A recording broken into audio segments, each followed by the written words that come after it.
Welcome to virtualsheetmusic.com. I'm Robert Estrin with a second in a series of tutorials on Burgmuller studies.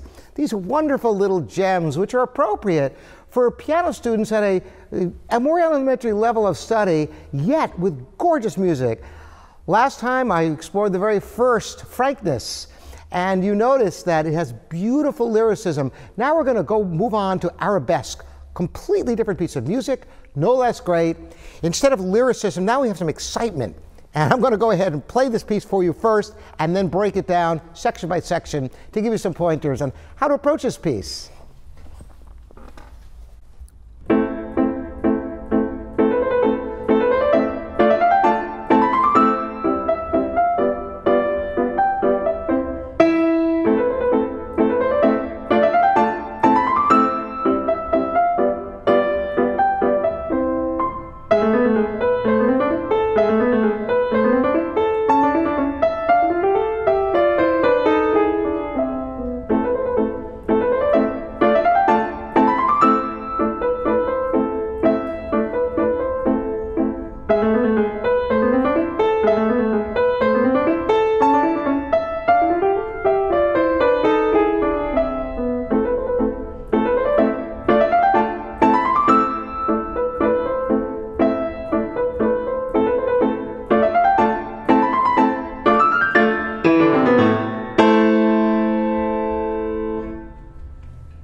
A great little piece, isn't it? Not too long, yet it explores a lot of different textures and technical challenges, which we're going to delve into right now.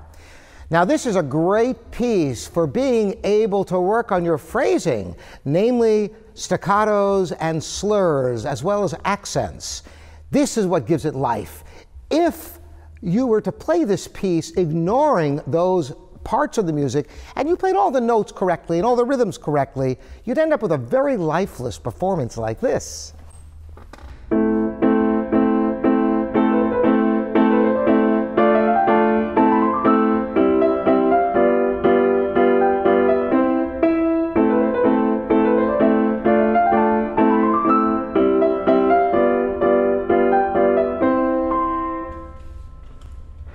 It doesn't have any snap or sparkle or excitement. It's a limp, isn't it? So how do you get that bounce, that snappiness? Well, it comes down to the wrist. And I do have other videos on how to approach utilizing the wrist in the piano. Essentially, the wrist must be identified separate from the arm, because the arm is very big and heavy. It can't give you the same snap. It's much more powerful, but it doesn't, not as quick. So if you get over the very first chord in the left hand and then just raise your hand slightly, your wrist, so you're maybe less than an inch above the keys, then drop and right back. That's it. The secret is not moving the arm when you do this, just the wrist. And if you can do two of them, checking to make sure your arm isn't doing it, because this will not help you. It's not the right sound, and you will not be able to get enough speed using the arm. It must be the wrist. Now the left hand's simple, because it's just simple chords, and you can practice those until you can execute them faithfully utilizing the wrist.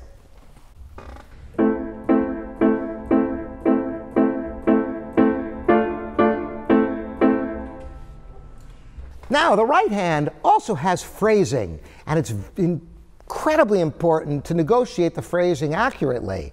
Take a look at the first 5 notes on the right hand, and there's a one big slur over it, and the last note should end staccato. It's not always written in additions to end staccato on that final A, 8th note. However, because it's the end of a slur, a staccato is implied. Why? Because a staccato simply means not connected, and the end of a slur also means not connected. And in this context, the connection or the lack of connection and the staccato are short and decisive because it's a crisp tempo. So you will want to go down for the first note and up for the last note on this 5-note group. So it's almost like the staccato chord that we played earlier, except now it goes down at the first note and up for the last note. Da da da da dum. Each note group does that. Down, up, down, up, down, up, down, up.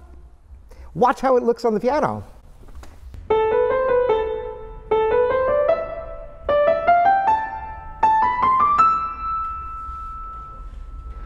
All the while there is a crescendo, but you notice how the wrist delineates the 5-note group by going down on the first note and up on the last note. And when you go up to speed, you get real clarity.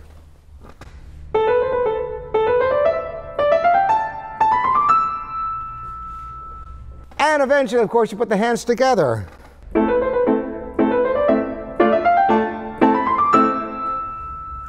The left hand continues with its chords, but the right hand now has 8th notes. And here again, the phrasing is critical. Watch the staccatos and legatos so that you can make something of this music without paying any attention to the phrasing, would sound like this.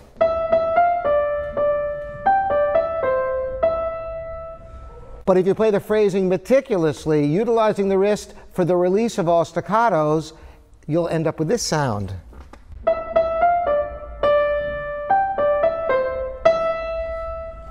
I was also going down with the wrist for the accents. So when you put that together,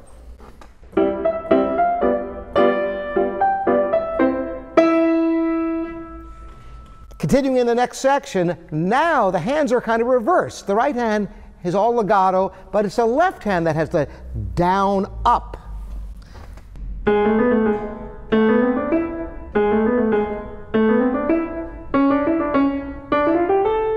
So you see how each group is down, up, and etc. on through. So that's how this section is approached.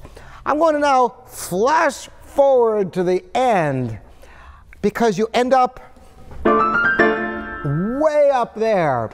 And the secret is moving instantly so you get over the second to last measure. So let me go back just a little bit before the end so I can show you what I'm talking about.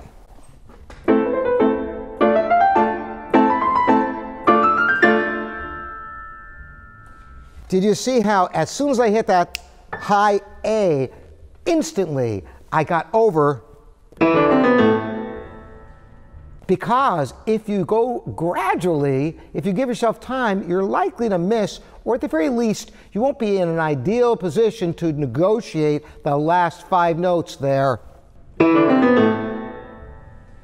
So watch again how quickly I get over these notes from all the way up here instantly. And this time I'm going to play it, but you'll notice that I will be over that before I have to play it. And you should work to achieve that as well by practicing up to, but not playing those last notes, so that you can make sure you're over them before you play them.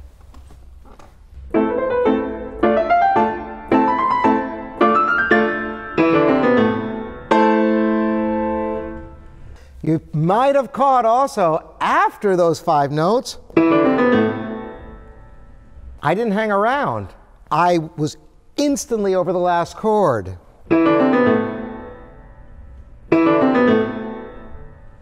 That's the way you want to practice it.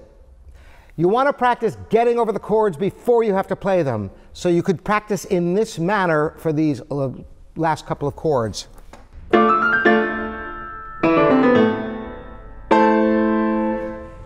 You'll never miss it that way as long as you're over them beforehand, instead of doing something like this, which is treacherous and dangerous. Okay, I made it. I was lucky. But I didn't have the control. I couldn't get the sound I really wanted because there's no preparation. This way, you will have total security.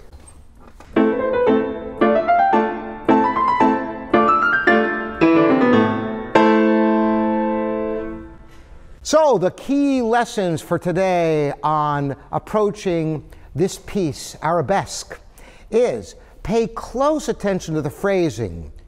Utilize the wrist for staccatos with a down-up motion. When you have 4 or 5 note phrases or any phrases that are slurred ending with staccato, go down for the first note of the group and up for the staccato note. And lastly, when you have big leaps from one section of the keyboard to the other, practice getting there before you play the notes after the leap so you gain security in your playing. I hope this has been helpful for you. There'll be other Burgmuller etudes coming your way. Thanks so much for joining me. Robert Estrin here at virtualsheetmusic.com.